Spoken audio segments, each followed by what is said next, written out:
Όταν οι περισσότεροι σκέφτονται την Ελλάδα, σκέφτονται νησιά και παραλίες. Εμείς όμως αυτό το Πάσχα βρεθήκαμε κάπου τελείως διαφορετικά. Σε ένα μικρό χωριό της Ετωλοκαρνανίας, για να δούμε μια πλευρά της Ελλάδας που οι περισσότεροι τουρίστες δεν θα δούνε ποτέ.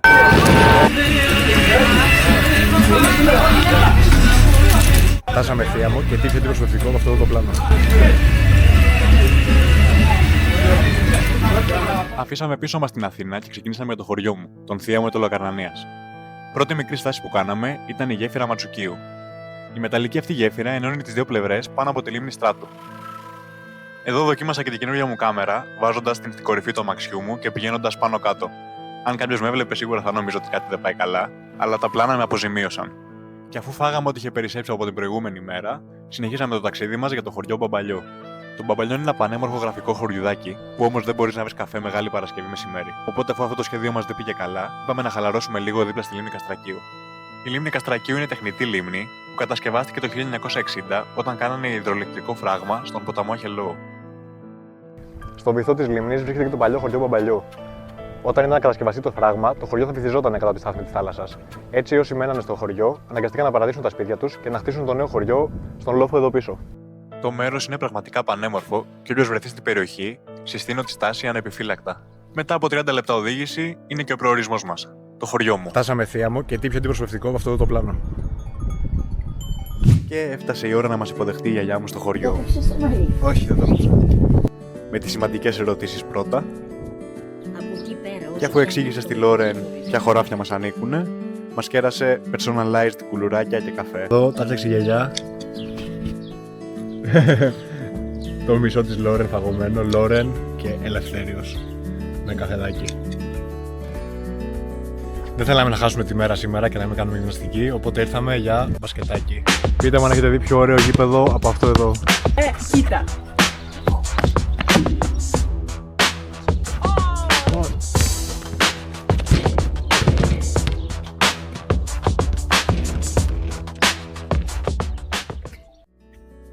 Καθώς πέρασε η ώρα, ήταν η στιγμή για τον επιτάφιο. Μπανιαριστήκαμε και φύγαμε για επιτάφιο. Επιτάφιος. Η γιαγιά μας είπε λάθος ώρα, η γιαγιά μου, και δεν προλάβαμε τον επιτάφιο, προλάβαμε το καλό Πάσχα. How was the επιτάφιος? The best I've ever seen. Σας είπα, εγώ είπα 6 ώρα, 6 με 8 είπαν. Αλλά τέλειωσε 7.30, εγώ παπάς πήγα βιάστηκε. Μετά από αυτή την αναποδιά, περπατήσαμε όλοι μαζί μέχρι το σπίτι. Γλαστρούλες εδώ που τσάβαλα, δεν είναι ωραίες. Και ήρθε η αγαπημένη μου στιγμή. Το φαγητό. Πόσο μάλλον το φαγητό από τη γιαγιά. Grandma hack, αυτά τα μπουκάλια που βλέπετε να κρέμονται από το δέντρο, είναι ώστε όταν ανθίσει να δημιουργήσει σκιά και να μπορούμε να καθόμαστε από κάτω.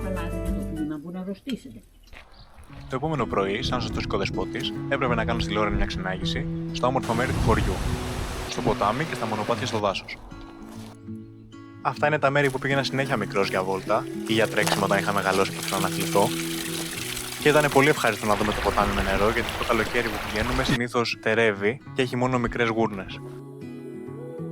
Κουραστική πολύ διαδρομή, πολύ ανηφόρα και τώρα προσπαθούμε να κατέβουμε. Σε αυτό το σημείο θα σας μιλήσω για το χωριό μου, τον θεία μου. Είναι ένα σχετικά πρόσφατο χωριό, καθώς ιδρύθηκε πριν από 50 χρόνια ακριβώς, το 1976.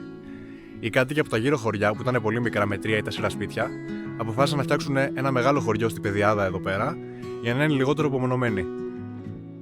Η διαδρομή μέσα στην φύση είναι πάρα πολύ ωραία και συναντήσαμε άπειρα εκκλησάκια. Και όχι τους μόνο. φίλους μας που έρχονται κατά πάνω μας για κάποιο λόγο. Τι είναι βρε? Για κάποιο λόγο μας κυνηγάνε.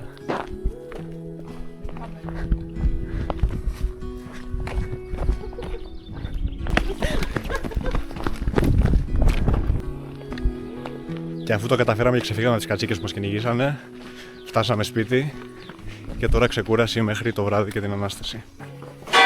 Ντυθήκαμε και φύγαμε για Ανάσταση. Λαμπάντα.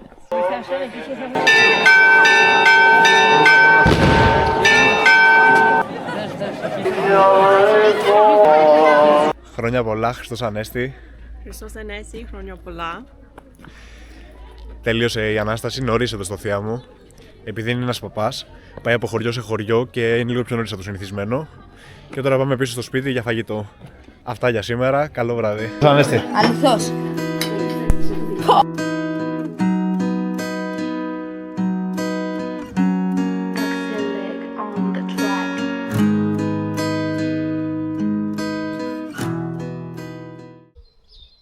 επόμενο πρωί θα χαιρετούσαμε τη γιαγιά μου και θα συνεχίζαμε το ταξίδι μας.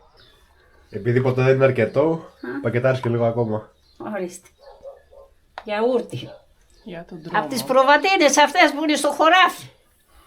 Από αυτές εδώ. Από αυτές είναι το γάλα.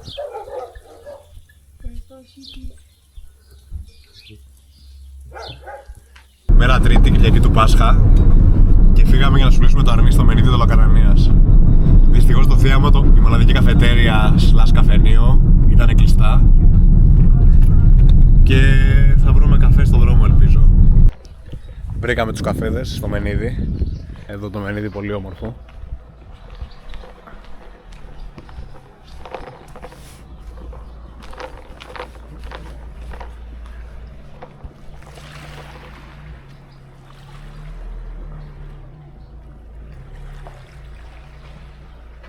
Πήραμε καφέ, ντυθήκαμε και πάμε για το σούβλισμα. Wanna get closer. Κοκορετσάκι, έχει, ναι, έχει. Νηστεία. Τι το ψήσεις, το ψήσεις πες να μιλήσεις, να σου κάνει και δήλωση σημαντικά, κάνει καλές δήλωση. Πατέρα, σε ποια μπύρα είσαι? Μόλις ξεκίνησα, μόλις. Έχω βγει ένα τσίμπορο, ένα καραφάκι και τώρα ξεκίνησα το σβήσιμο.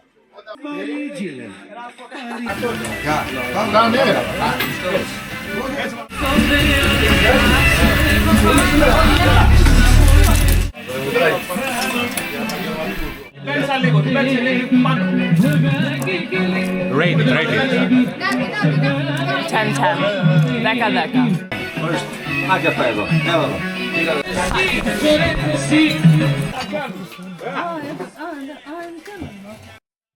I liked, of course, the lamb. And then I like the desserts after because I'm more of a glyka person. Γλυκά person, because you are very γλυκιά. No, that's fine. Το φαΐ μας έπεσε λίγο βαρύ όμως και είπαμε να κάνουμε μια βόλτα στην παραλιακή του μενιδίου για να το κάψουμε. Το απόγευμα πήγαμε να δούμε το ηλιοβασίλεμα στο αεροπλάνο. Αυτόν τον λόφο τον λέμε έτσι γιατί έχει παρατημένο εκεί ένα παλιό μαχητικό αεροπλάνο. Δεν γνωρίζω όμως την ιστορία του και πώς βρέθηκε εκεί. Από τον λόφο μπορείς να δεις το μενίδι από ψηλά και έχει τρομερή θέα στον αυρακικό κόλπο, που το κάνει ιδανικό σημείο για ηλιοβασίλεμα.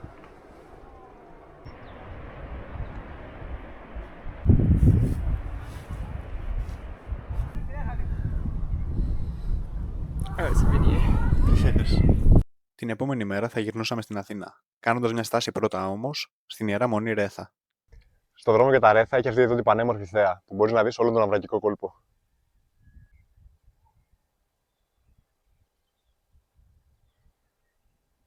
Και έχει και αυτό εδώ το παγκάκι για να κάτσεις να πεις το καφέ σου. Στη διαδρομή έχουμε κάνει πάρα πολλούς νέους φίλους.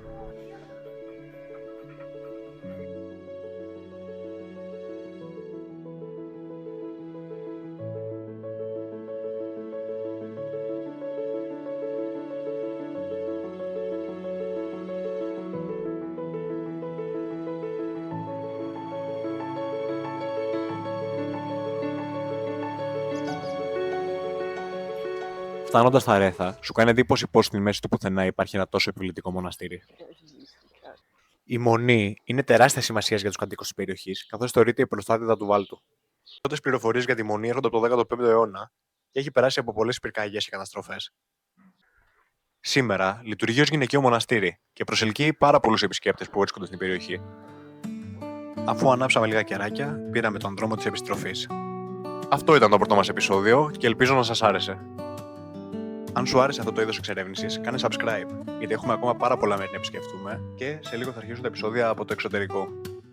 Τα λέμε στο επόμενο ταξίδι.